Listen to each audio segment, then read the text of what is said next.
Les Actes des Apôtres. En ces jours-là, Pierre et Jean montaient au temple pour la prière de l'après-midi, à la 9e heure. On y amenait alors un homme, infirme de naissance, que l'on installait chaque jour à la porte du temple, appelée la Belle Porte, pour qu'il demande l'aumône à ceux qui entraient.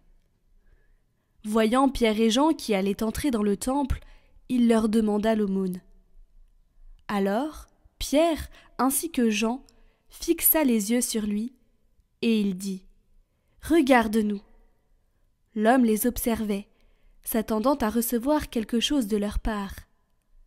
Pierre déclara « De l'or et de l'argent, je n'en ai pas, mais ce que j'ai, je te le donne.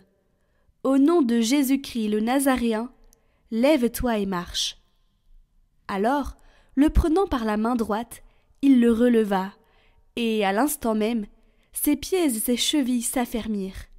D'un bond, il fut debout et il marchait. Entrant avec eux dans le temple, il marchait, bondissait et louait Dieu. Et tout le peuple le vit marcher et louer Dieu. On le reconnaissait. C'est bien lui qui était assis à la belle porte du temple pour demander l'aumône. Et les gens étaient frappés de stupeur et désorientés devant ce qui lui était arrivé.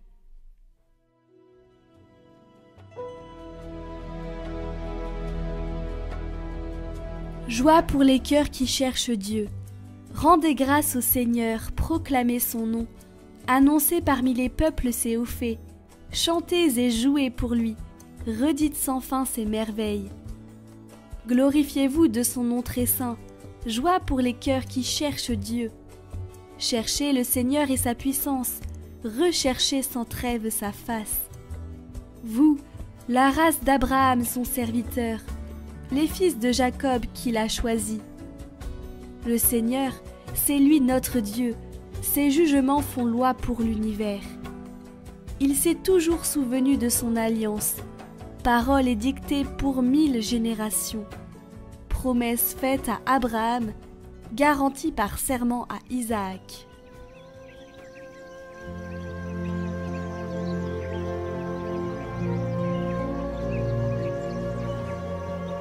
Évangile de Jésus-Christ selon saint Luc.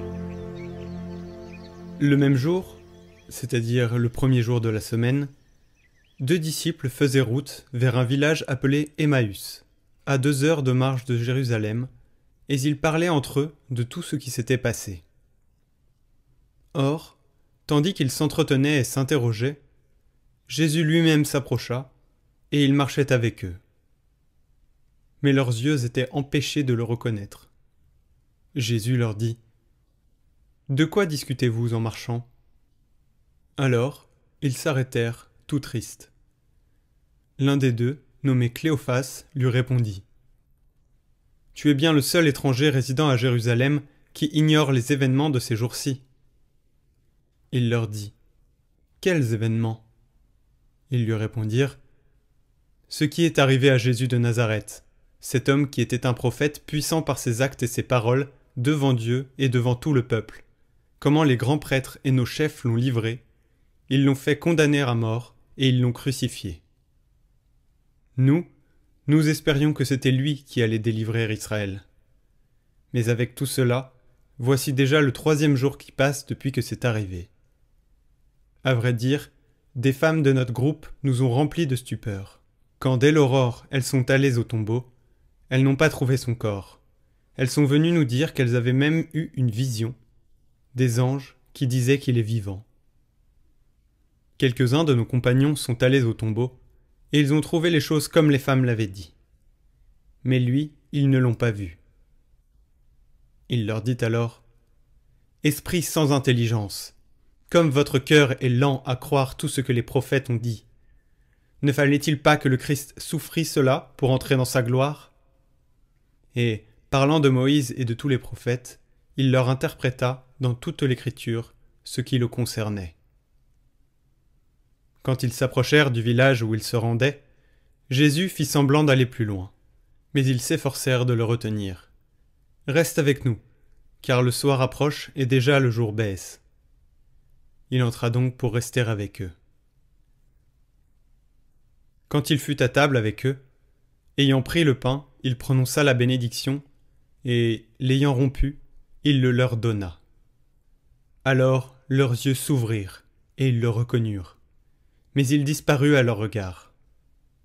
Ils se dirent l'un à l'autre, « Notre cœur n'était-il pas brûlant en nous, tandis qu'il nous parlait sur la route et nous ouvrait les Écritures ?» À l'instant même, ils se levèrent et retournèrent à Jérusalem. Ils y trouvèrent réunis les 11 apôtres et leurs compagnons, qui leur dirent, « Le Seigneur est réellement ressuscité. Il est apparu à Simon-Pierre. » À leur tour, ils racontaient ce qui s'était passé sur la route et comment le Seigneur s'était fait reconnaître par eux à la fraction du pain.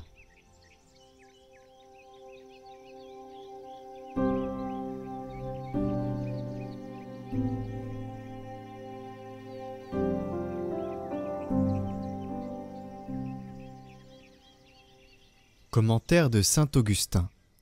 Trouve ton réconfort dans le partage du pain.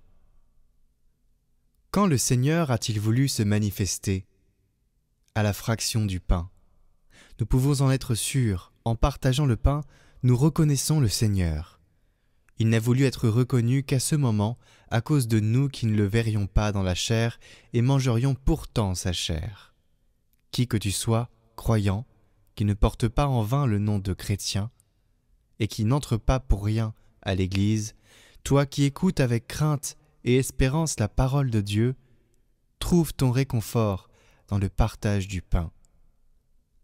L'absence du Seigneur n'est pas une absence.